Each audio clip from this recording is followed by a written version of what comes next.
ಸಮಸ್ತರಿಗೂ ನಮಸ್ಕಾರ. ದೇವಿಸ್ ಕಿಚನ್ಗೆ ಆತ್ಮೀಯವಾದಂಥ ಸ್ವಾಗತ. ಇವತ್ತಿನ ಕಿಚನ್ನಲ್ಲಿ ಅಡುಗೆ ಇಲ್ಲ, ಬದಲಾಗಿ ಒಂದು ಅದ್ಭುತವಾದಂಥ ಪ್ರಾಡಕ್ಟ್ನ ರಿವ್ಯೂ ಮಾಡ್ತಾ ಇದ್ದೀನಿ.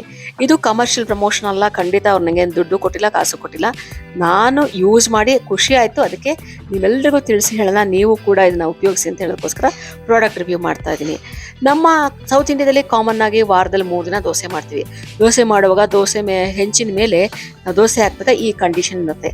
ಸಾಮಾನ್ಯವಾಗಿ ನಮ್ಮ ಹೆಂಚುಗಳು ಇದೇ ರೀತಿ ತೊಂದರೆ ಕೊಡೋದು. ಈ ರೀತಿ ತೊಂದರೆ ಕೊಟ್ಟಂಥ ಹೆಂಚುಗಳನ್ನ ಬಳಸಿ ದೋಸೆ ಮಾಡೋರ್ಗೂ ಬೇಜಾರು, ನೋಡೋರ್ಗೂ ಬೇಜಾರು, ತಿನ್ನೋರ್ಗೂ ಬೇಜಾರು. ಅದಕ್ಕೆ ನಾನೇನು ಮಾಡಿದೆ, ಇದಕ್ಕೊಂದು ಸೊಲ್ಯೂಷನ್ ಹುಡುಕ್ಬೇಕಂತ ನಾನು ಅಂಗಡಿಗೆ ಹೋಗಿ ಕೇಳಿದಾಗ ಅವ್ರು ನನಗೆ ಈ ಪ್ರಾಡಕ್ಟ್ ಕೊಟ್ಟರು. ಇದು ಉಪಯೋಗಿಸಿ ನಿಮಗೆ ಈ ಸಮಸ್ಯೆ ಬರಲ್ಲ ಅಂತ. ನಾನ್ ಸ್ಟಿಕ್ ತವಾಗಳು ಕೂಡ ತೋರಿಸಿದ್ರು, ಆದರೆ ಬೇಡ, ಇದು ಹೊಸದು, ಉಪಯೋಗಿಸಿ ನೋಡಿ ಅಂತ ಹೇಳಿ ಸ್ಟೇನ್ಲೆಸ್ ಸ್ಟೀಲ್ ತವಾನ ನನಗೆ ಕೊಟ್ಟರು. ಸ್ವಲ್ಪ ಹೆವಿ ಗೇಜ್ ಇರೋಂಥ ಆರೆಂಜ್ ಕಂಪನಿಯ ಈ ತವಾ ನೀವು ಉಪಯೋಗಿಸಿ ನೋಡಿ, ನಿಮ್ಗೆ ಆ ಸಮಸ್ಯೆ ಬರಲ್ಲ, ತುಂಬ ಚೆನ್ನಾಗಿದೆ ಪ್ರಾಡಕ್ಟ್ ಮೇಡಮ್ ಅಂತ ಹೇಳಿದಾಗ ಹೌದು ಅಂತ ನಾನು ಕೂಡ ತೊಗೊಂಡು ಬಂದು 1 ತಿಂಗಳು ಬಳಸಿದ ನಂತರ ನಾನು ನಿಮಗೆ ಇದನ್ನು ರಿವ್ಯೂ ಮಾಡ್ತಾ ಇದ್ದೀನಿ. ಹೌದು, ಹೇಳ್ದಂಗೆ ಚೆನ್ನಾಗಿದೆ. ಇದೇ ಕಂಪನಿ ಪ್ರಾಡಕ್ಟ್ ಕಣ್ರಿ. ಓಕೆ, ಇದಕ್ಕೆ ವಾರಂಟಿ ಕೂಡ ಕೊಡ್ತಾರೆ, ಕಂಡೀಷನ್ಸ್ ಅಪ್ಲೈ. ಈಗ ನಾನು ಯೂಸ್ ಮಾಡಿ ತೋರಿಸ್ತೀನಿ ನೋಡಿ ಹೇಗಿದೆ ಈ ಪ್ರಾಡಕ್ಟ್ ಅಂತ. ಇದನ್ನ ಸ್ಟವ್ ಮೇಲೆ ನೀವು ಇಡಬೇಕು. ಇದರಲ್ಲಿ ಕ್ಲಿಯರ್ ಆಗಿ ಈ ಕುಕ್ ಟಾಪ್ ತೋರಿಸ್ತದಲ್ಲ, ಇದು ಕಂಪ್ಲೀಟ್ಲಿ ಸ್ಟೇನ್ಲೆಸ್ ಸ್ಟೀಲು, ಆಯ್ತಾ, ಹೆವಿ ಗೇಜ್ ಇರೋವಂಥದ್ದು. ಆ ಕಡೆ ಹಿಡ್ಕೊಳ್ಳೋಕ್ಕೆ ನಿಮಗೆ 2 ಹ್ಯಾಂಡಲ್ಸ್ ಇದೆ.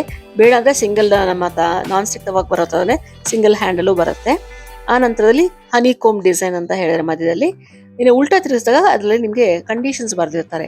ಏನಂದರೆ ಮುಖ್ಯವಾಗಿ ಇದನ್ನು ಯೂಸ್ ಮಾಡುವಾಗ ಮೀಡಿಯಂ ಫ್ಲೇಮ್ ಅಥವಾ ಲೋ ಫ್ಲೇಮನ್ನು ಬಳಸಿ ಸಾಕು ಅಂತ ಹೇಳ್ತಾರೆ. ಇನ್ನು ಎಲ್ಲ ಥರದ ಒಲೆಗಳ ಮೇಲೂ ಇದು ವರ್ಕ್ ಆಗುತ್ತೆ ಅಂತ ಹೇಳ್ತಾರೆ, ತೊಂದರೆ ಇಲ್ಲ. ಇಂಡಕ್ಷನ್ ಇರಬಹುದು, ಅಥವಾ ನಮ್ಮ ಗ್ಯಾಸ್ ಸ್ಟವ್ಗಳಿರ್ಬೋದು, ಇಲ್ಲಾಂದರೆ ನಾರ್ಮಲ್ ಒಲೆ ಇರ್ಬೋದು, ಎಲೆಕ್ಟ್ರಿಕ್ ಕಾಯಿಲ್ ಬೇಸ್ಡ್ ಒಲೆ ಇರ್ಬೋದು, ಎಲ್ಲದ್ರ ಮೇಲೂ ಏನು ತೊಂದರೆ ಕೊಡಲ್ಲ ಅಂತ ಹೇಳ್ತಾರೆ. ಈಗ ಸ್ಟವ್ ಮೇಲೆ ಇಟ್ಟು ನಾನು ಮೀಡಿಯಂ ಫ್ಲೇಮ್, ಅವ್ರು ಕೊಟ್ಟಿದ್ದ ಕಾಷನ್ ಅದೇ ಮೀಡಿಯಂ ಫ್ಲೇಮ್ ಯೂಸ್ ಮಾಡಿ ಅಂತ. ಆದಮೇಲೆ ಕಾದ್ಮೇಲೆ ಇದಾದ ನಂತರ ಇನ್ನೊಂದು ಇನ್ಸ್ಟ್ರಕ್ಷನ್ ಕೊಟ್ಟಿದ್ರು, ಏನಂದರೆ ಪ್ರತಿ ಸತಿ ದೋಸೆ ಹಾಕುವಾಗ ಅದಕ್ಕಿಂತ ಮುಂಚೆ ಎಣ್ಣೆಯನ್ನು ಸವರಿ ತಪ್ಪದೆ ಅಂತ ಹೇಳಿದ್ದಾರೆ. ಚಪಾತಿ ಮತ್ತು ಬೇರೆದಕ್ಕೆ ಏನು ತೊಂದರೆ ಇಲ್ಲ, ದೋಸೆಗೆ ಅಥವಾ ಈ ರೀತಿ ನೀರಾಗಿ ಬಳಸಿ ಮಾಡುವಂಥ ಪದಾರ್ಥಗಳಿಗೆ ನೀವು ಎಣ್ಣೆಯನ್ನು ಬಳಸಿ ಅಂತ ಹೇಳಿದರು. ಸೊ ಎಣ್ಣೆಯನ್ನು ಹಾಕಿ ಆಮೇಲೆ ಮತ್ತೆ ಮೇಲೆ ಎಣ್ಣೆ ಹಾಕಿ ನಾನು ದೋಸೆಯನ್ನು ಮಾಡಿದೆ. ಈ ರೀತಿ ಏನು ತೊಂದರೆ ಕೊಡದೆ ಎದ್ದೇಳ್ತು. ಎಣ್ಣೆ ಕೂಡ ಅಷ್ಟೊಂದು ಸ್ಟಿಕ್ಕಿಯಾಗಿ ಇಲ್ಲ, ಇಲ್ಲಿ ಕಾಣಿಸೋದಿಲ್ಲ. ಇದಾದ ನಂತರ ಒಂದೊಂದೇ ದೋಸೆ ಹಾಕ್ತಾ ಹೋದೆ. 1 ತಿಂಗಳು ಉಪಯೋಗಿಸಿದ್ದೀನಿ. ಆ ನಂತರ ನಾನು ನಿಮಗೆ ಇದನ್ನು ರಿವ್ಯೂ ಮಾಡ್ತಾ ಇದ್ದೀನಿ. ತುಂಬ ಚೆನ್ನಾಗಿ ಈ ರೀತಿ ಕ್ರಿಸ್ಪಿ ಆದಂಥ ದೋಸೆ ಬರುತ್ತೆ, ಎಲ್ಲೂ ಕೂಡ ಸ್ಟಿಕ್ ಆಗೋದಿಲ್ಲ.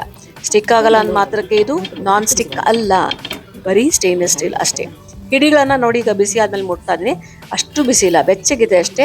ಮುಟ್ಟಿದ್ರೆ ಶಾಖ ತುಂಬ ತಗಲುವಷ್ಟು ಇಲ್ಲ. ಹಾಗಾಗಿ ಒಳ್ಳೆ ಪ್ರಾಡಕ್ಟ್. ದೋಸೆ ಈ ರೀತಿ ರೆಡಿ ಆಗಿದೆ, ಚೆನ್ನಾಗಿದೆ ಈ ಪ್ರಾಡಕ್ಟು. ಖುಷಿ ಆಯಿತು, ನಾನು ಉಪಯೋಗಿಸಿ ನಿಮಗೂ ಕೂಡ ಹೇಳ್ತೀನಿ. ನಾನು ಇದು ಮಳವಳ್ಳಿ ಶಾಪಲ್ಲಿ ತೊಗೊಂಡೆ, ಇಲ್ಲಿ ದೇವಯ್ಯ ಪಾರ್ಕ್ ಹತ್ರ ಇರುವಂಥ ಶಾಪಲ್ಲಿ. ನೀವು ಬೇರೆ ಎಲ್ಲಿ ಬೇಕಾದ್ರೂ ತೊಗೋಬೋದು.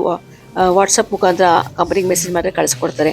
ಇಲ್ಲ ಅಂತಂದರೆ ಗೂಗಲಲ್ಲಿ ಸರ್ಚ್ ಮಾಡಿ ನೀವು ಪಡ್ಕೋಬೋದು. ನಮ್ಮ ಆನ್ಲೈನ್ ಶಾಪಿಂಗಲ್ಲೂ ಅವೈಲೇಬಲ್ ಇದೆ. ಪ್ರೈಸ್ ಬಂದಾಗ ಸ್ವಲ್ಪ ಹೆವಿ ಅನಿಸುತ್ತೆ, ನಿಮಗೆ ಸ್ವಲ್ಪ ಕಾಸ್ಟ್ಲಿನೇ. ಇದರ MRP ಬಂದುಬಿಟ್ಟು 3,000ವರೆಗೂ ಇದೆ. ಆದರೆ ನನಗೆ ಇದನ್ನು ಅವರು 1,700 ರೂಪಾಯಿ ಕೊಟ್ಟಿದ್ದಾರೆ. ಸೊ ನೀವು ಡೈರೆಕ್ಟ್ ಕಂಪ್ನಿಗೆ ಮಾತಾಡಿದಾಗ ಅಥವಾ ಬೇರೆ ಆನ್ಲೈನಲ್ಲಿ ನೋಡಿದಾಗ ಬೇರೆ ಪ್ರೈಸ್ ಸಿಗ್ಬೋದು. ನಾನು ತೊಗೊಂಡಿದ್ದು ಮಳವಳ್ಳಿ ಸ್ಟೋರ್ಸ್ ಅಂತ ದೇವಯ್ಯ ಪಾರ್ಕಲ್ಲಿದೆ. ಅದನ್ನು ಗೂಗಲಲ್ಲಿ ಸರ್ಚ್ ಮಾಡಿದ್ರೆ ನಿಮಗೆ ಸಿಗುತ್ತೆ. ಹಾಗೆ ವಿಡಿಯೋ ಇಷ್ಟ ಆದರೆ ಸಬ್ಸ್ಕ್ರೈಬ್ ಮಾಡಿ, ಜನರಿಗೆ ಹಂಚ್ಕೊಳ್ಳಿ, ಕಮೆಂಟ್ ಮಾಡಿ, ಯೂಸ್ ಮಾಡಿದ ನಂತರ ಅಂತ ಹೇಳ್ತಾ ಮತ್ತೆ ಸಿಗೋಣ. ನಮಸ್ಕಾರ ಎಲ್ರಿಗೂ ಕೂಡ.